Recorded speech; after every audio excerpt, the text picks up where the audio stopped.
Balik lagi, masih bersama saya Sultan Rifandi dalam program Interfaith dan hanya ada di Mata Milenial Indonesia TV, Matanya Indonesia.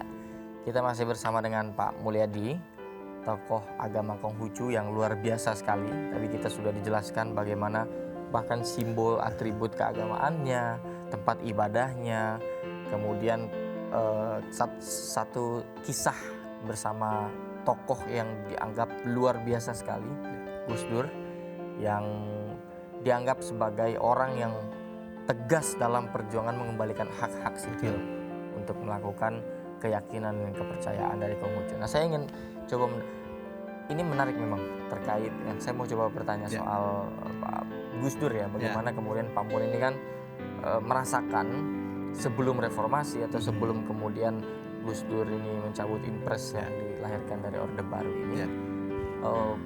Seringkah atau dekatkah dengan tokoh Gus Dur itu atau apa momen yang pernah teringat yang memang berkesan bukan hanya untuk Pak Mul tapi untuk seluruh umat Konghucu? Baik, kebetulan ketua kami itu Siese Budi Santoso Tanuwibowo, beliau itu juga bersama tokoh satu lagi dari Surabaya, Pak Bingki Irawan ya, sangat dekat hubungannya dengan Gus Dur ketika beliau sebelum menjadi presiden pun begitu ya. Gus Dur pernah menjadi saksi ahli ketika ada kasus pernikahan, penyertaan pernikahan yang ditolak oleh pengadilan atau catatan sipil di Surabaya. Ini tahun berapa berarti? Itu sekitar mungkin 15 tahun, tahun 70 sekian lah, hampir 80 kira-kira, saya nggak begitu ingat. Ya, jadi pasangan Budi Wijaya dan Lani Gwito pada saat itu ditolak pencatatannya di kantor catatan sipil. Beliau mengajukan ke pengadilan ya. Akhirnya dikalahkan di pengadilan negeri, lalu naik banding ke MA.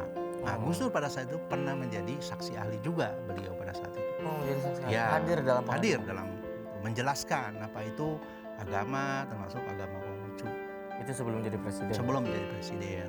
Nah, sejak saat itulah ketika dimenangkan di MA itu ya kami sudah mulai ada titik terang ya Konghucu ini. Tapi itu masih perlu perjuangan panjang sampai akhirnya Gus Dur terpilih menjadi presiden.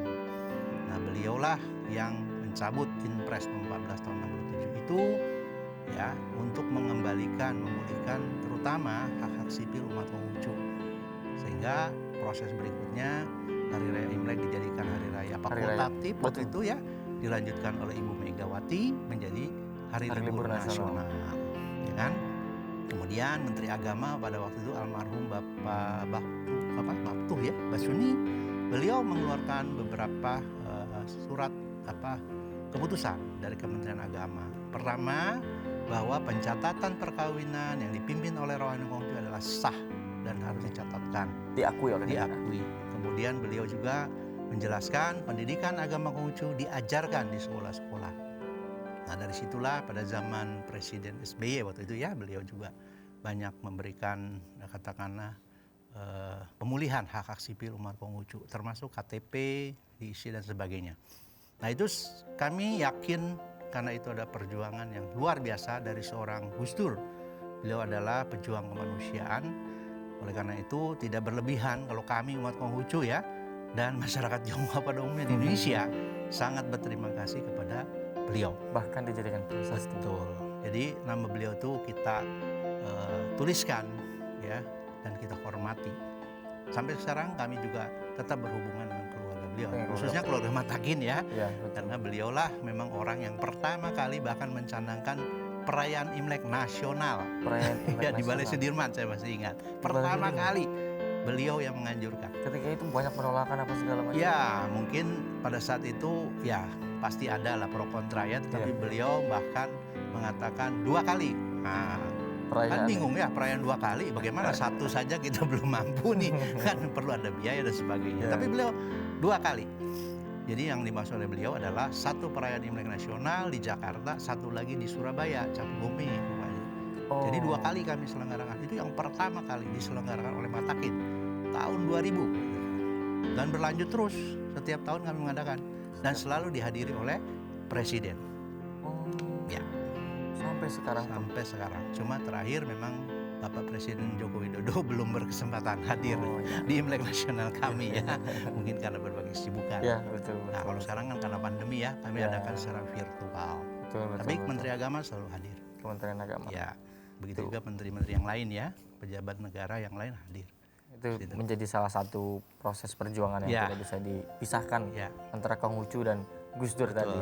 Nah, tentu kan salah satu warisan pemikiran yang ditularkan oleh Gus Dur ini kan tentang ajaran pluralisme, Ya, betul. toleransinya. Ya. Nah, apa yang ditanamkan khususnya di agama Konghucu ini terkait moderasi beragama? Ya.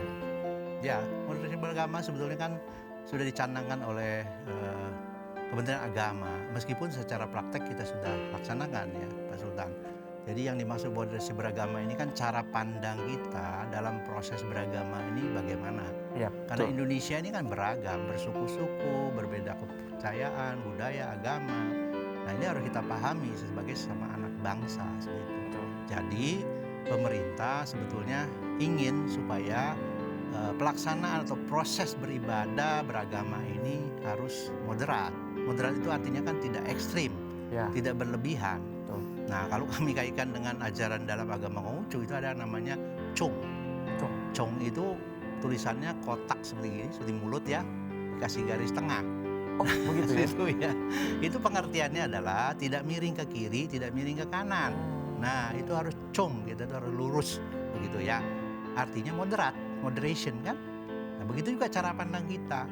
Harus selalu menimbang dari diri kita.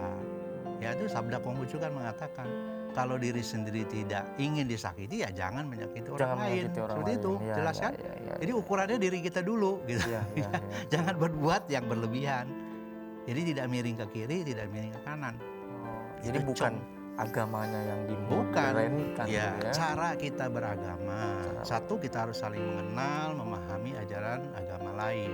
Ya, tanpa kita perlu ya mempertentangkan dengan keyakinan kita karena masing-masing agama pasti punya akidahnya masing-masing, punya kitab suci masing-masing. Ya, Kan seperti itu ya. Tapi tujuannya saya yakin sama pasti. Kepada yang satu, yang esa, apapun sebutannya. Dan pastikan itu memiliki beberapa prinsip ya Pak. Betul. Artinya sebagai umat beragama tentu kita punya klaim kebenaran keagamaan Iya. masing-masing. Tapi kita tidak mempersoalkan itu. Betul. Tapi yang jelas bahwa persaudaraan, kemanusiaan itu kan memang harus dijunjung tinggi Ya, lah, katakanlah kebangsaan gitu. Kebangsaan. sebetulnya bersama ya. Jadi kita di dalam wawasan kebangsaan kita harus betul-betul jalankan ini secara benar ya seperti itu. Karena kita adalah mengaku sebagai bangsa Indonesia, bangsa yang satu. Wawasan Ya kan? kebangsaan. Wawasan kebangsaan ini sangat penting. Saya akan memperdalami tentang wawasan kebangsaan kepada Pak Mul. Baik. Tapi kita segmen Oh, ini iya. dulu. Nanti Baik, berikutnya kita lanjutkan. Mungkin tehnya mau diminum Ya, dulu. baik. Terutama juga untuk teman-teman. Tetap jangan kemana-mana. Tetap di Interfaith hanya di Mata Milenial Indonesia TV. Matanya Indonesia.